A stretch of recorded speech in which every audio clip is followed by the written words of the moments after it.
Hello everyone, कैसे हैं आप लोग।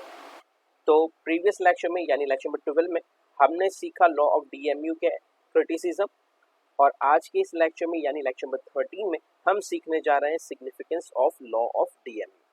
Now first of all, significance means importance. आपसे सिग्निफिकेंस की जगह इम्पोर्टेंस वर्ड भी यूज किया जा सकता है, तो आपको याद रखना है significance and importance both are the same.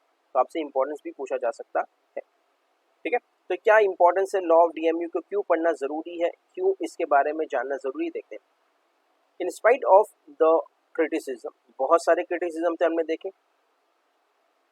The law of DMU diminishing marginal utility is very popular and important law in economics.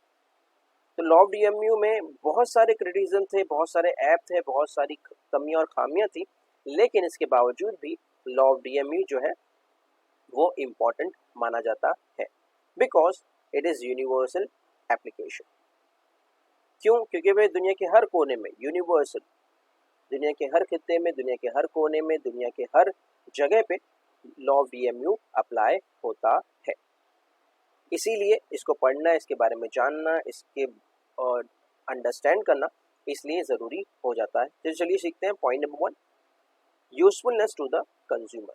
कि लॉ ऑफ डीएमयू किसके लिए ज़रूरी है? हम और आप जैसे कंज्यूमर्स के लिए भी लॉ ऑफ डीएमयू को जानना पढ़ना ज़रूरी है। कैसे, देखते हैं। This law creates awareness among the consumers. हम और आप जैसे कंज्यूमर के बीच में ये लॉ यानी लॉ ऑफ डीएमयू जो है वो अवेयरनेस क्रिएट करता है। Awareness regarding what? किसके बारे में अवेयरनेस, किसके बारे में जानकारी, किसके बारे में मालूमात क्रिएट करता है? To obtain the maximum utility from the limited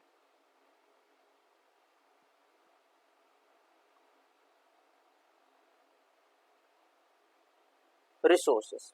limited resource यानी जितना हमें ज़रूरत है हमें उतनी ही चीज़ों का यूज़ करना चाहिए। आपको याद रहे लॉ ऑफ डीएमयू में हमने पढ़ा था कि किस तरह से हम प्रोडक्शन को यानी कंजम्पशन को कंटिन्यू करते चले आते। कोई भी कमोडिटी था, हम उसको कंटिन्यू यूज़ करते चले जा रहे थे, एक के बाद दो, दो के बाद तीन, और इसी तरीके से कंजम्पशन को हमने इंक्रीज करते चले गए थे। It is necessary to diversify the consumption, और ये ज़रूरी हो जाता है कि हमें अपने कंजम्पशन को यानी हमारे पास जितना भी परचेसिंग पावर है उसको उसी प्रोडक्ट में ना यूज करते हुए उसे डाइवर्सिफाई करें, यानी दूसरा प्रोडक्ट उससे परचेस करें।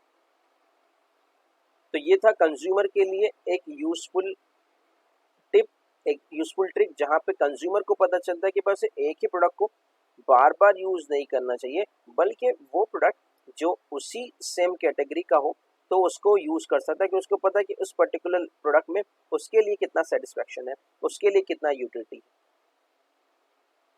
क्लियर? पॉइंट नंबर 2 पढ़ते हैं।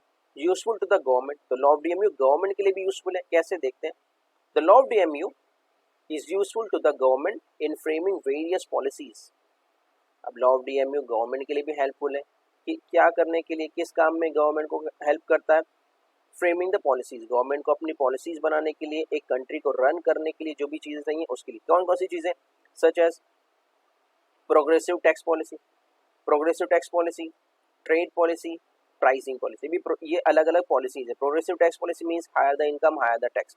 लेट्स से आपको एग्जांपल के तौर पर समझा देते हैं कि भाई 10 लाख पे एग्जांपल है सिर्फ कि 10 लाख पे 10% टैक्स है और 20 लाख पे 20%। एग्जांपल बता रहा है आपको कि जैसे जैसे इनकम बढ़ता रहेगा वैसे वैसे आपका टैक्स रेट भी बढ़ता रहेगा। इसे कहते हैं progressive tax policy. Trade policy means what? आपकी import export policy. Pricing policy means what?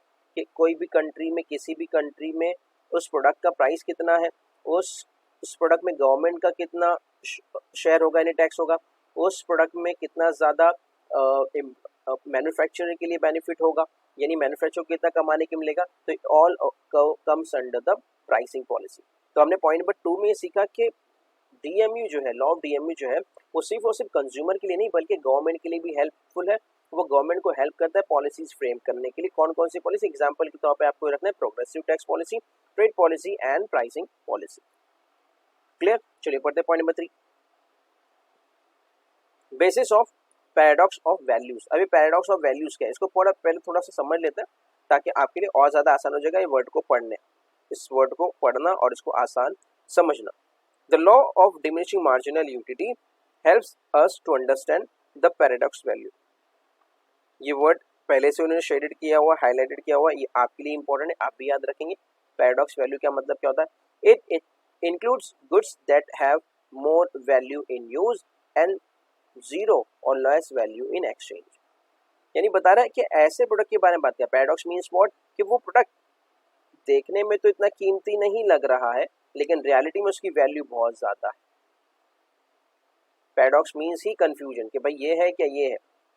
कैसे देखते हैं? सच एज, आपको दिख रहा है एग्जाम्पल में, एयर, वाटर, सनशाइन। तो हमारे लिए देखने में, हमारे लिए सुनने में, हमारे यूज करने में हमें ऑक्सीजन का, हमें सनलाइट का, हमें वाटर का इतना ज्यादा वैल्यू नहीं लगता है, इतनी ज्यादा कीमती नहीं लगती है वो चीजें। लेकिन रियलिटी में अगर हवा ना हो, अगर एयर ना हो, अगर सनशाइन ना हो, तो ह्यूमन एग्जिस्टेंस का, इंसानी जिंदगी का जो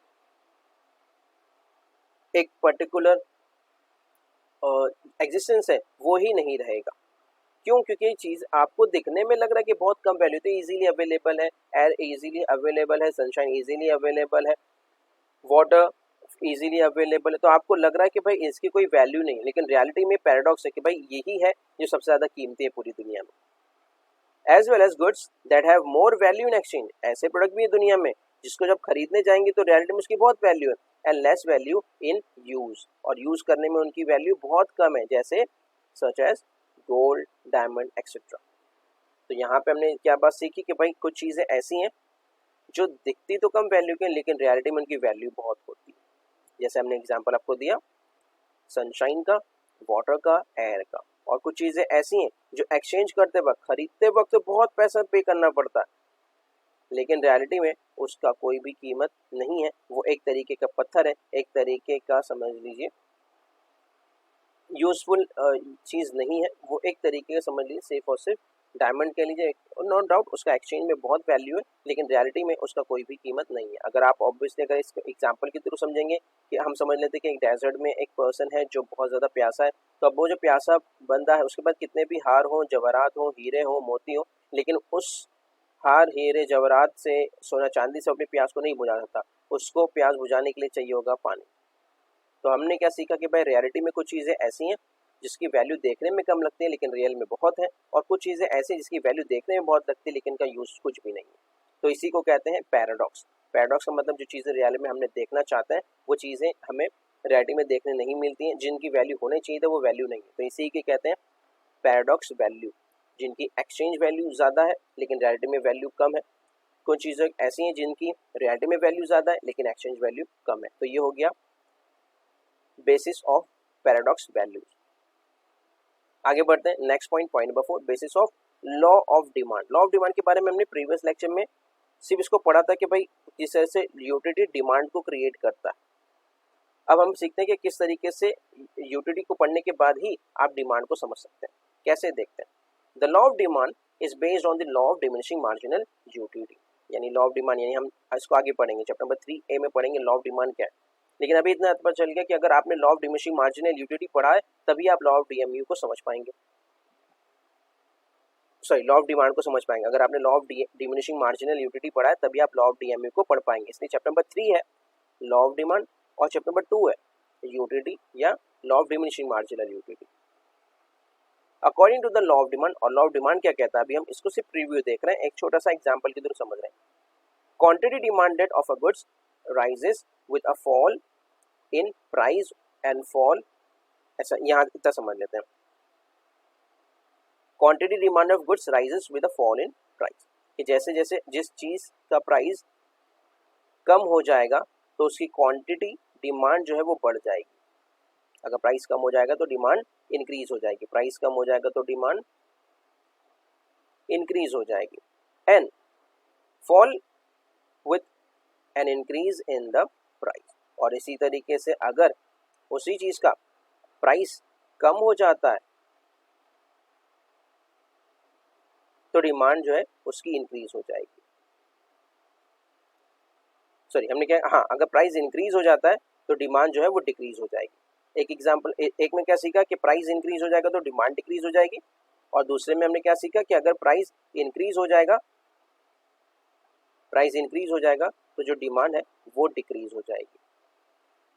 When a consumer purchases more and more units of goods, its marginal utility steadily decline. ये हमने सीखा था कि भाई कोई भी कंज्यूमर एक प्रोडक्ट, दूसरा प्रोडक्ट, तीसरा प्रोडक्ट, चौथा प्रोडक्ट यूज करने लगता है, खरीदने लगता है, इस्तेमाल करने लगता है, तो उसकी जो मिलने वाला सेटिस्फैक्शन, उससे जो मिलने वाला यूटिलिटी है वो डिक्रीज होता रहता है। याद रहा है आपको, फर्स्ट प्रोडक्ट पे आपको मिला था 10, दूसरे प्रोडक्ट में मिला था आपको 8। तो अगर ये प्रोडक्ट यूनिट जो है वो कंटिन्यू करते रहेंगे तो इससे मतलब जो आपको सेटिस्फैक्शन है वो कम होता रहेगा, यूटिलिटी जो है, मार्जिनल यूटिलिटी जो है वो डिक्लाइन होती रहेगी, डिक्रीज होती रहेगी। Hence he would buy additional unit of a commodity only at lower price।